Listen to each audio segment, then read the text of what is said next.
सियासत के बीच मुख्यमंत्री रेखा गुप्ता ने एक ऐसा फैसला सुनाया है जो राजधानी के लाखों लोगों में उम्मीद की नई रोशनी भर देगा।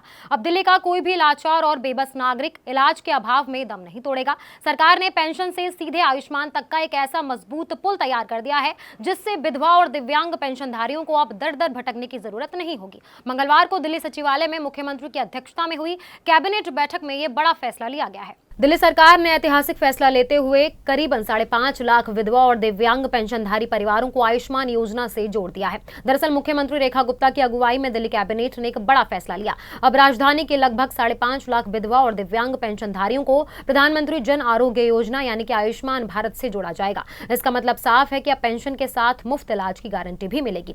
सरकार के मुताबिक इस फैसले से करीबन 3,96,000 विधवा पेंशनधारियों और 1,31,000 दिव्यांग पेंशनधारियों को सीधा लाभ मिलेगा। सबसे अहम बात यह है कि केवल पेंशनधारी ही नहीं बल्कि उनके परिवार भी इस योजना के तहत कवर होंगे। यानी एक प्रशासनिक फैसले से करीबन 5.5 लाख परिवार स्वास्थ्य सुरक्षा के दायरे में आ जाएंगे। मुख्यमंत्री रेखा गुप्ता ने कहा कि सरकार का लक्ष्य है दिल्ली का कोई भी जरूरतमंद नागरिक इलाज के अभाव में वंचित ना रहे। उनके मुताबिक ये सिर्फ एक फाइल पर हस्ताक्षर नहीं बल्कि उन परिवारों को भरोसा देने की कोशिश है जो अब तक महंगे इलाज के सामने खुद को असहाय महसूस करते थे। आइए समझ लेते हैं कि इस फैसले का मतलब क्या है।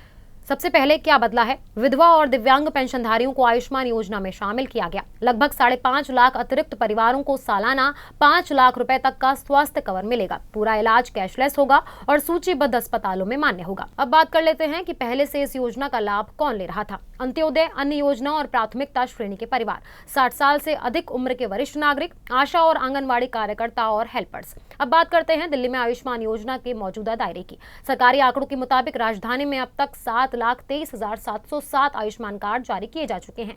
इनमें लगभग 2,74,620 कार्ड वरिष्ठ नागरिकों को मिले हैं। इलाज के लिए 208 अस्पताल सूचीबद्ध हैं, जिनमें 156 निजी और 53 सरकारी अस्पताल शामिल हैं। अब तक 29,120 से ज्यादा लाभार्थी इस योजना के तहत उपचार ले चुके हैं। ये आंकड़े सिर्फ नंबर नहीं बल्कि उस बदलाव की कहानी है जो स्वास्थ्य सेवाओं को आम आदमी तक पहुंचाने की कोशिश कर रही है, खासकर उन परिवारों के लिए जिनके लिए गंभीर बीमारी का मतलब कर्ज, जमीन बेचने या जिंदगी भर की बचत खत्म हो जाना होता था।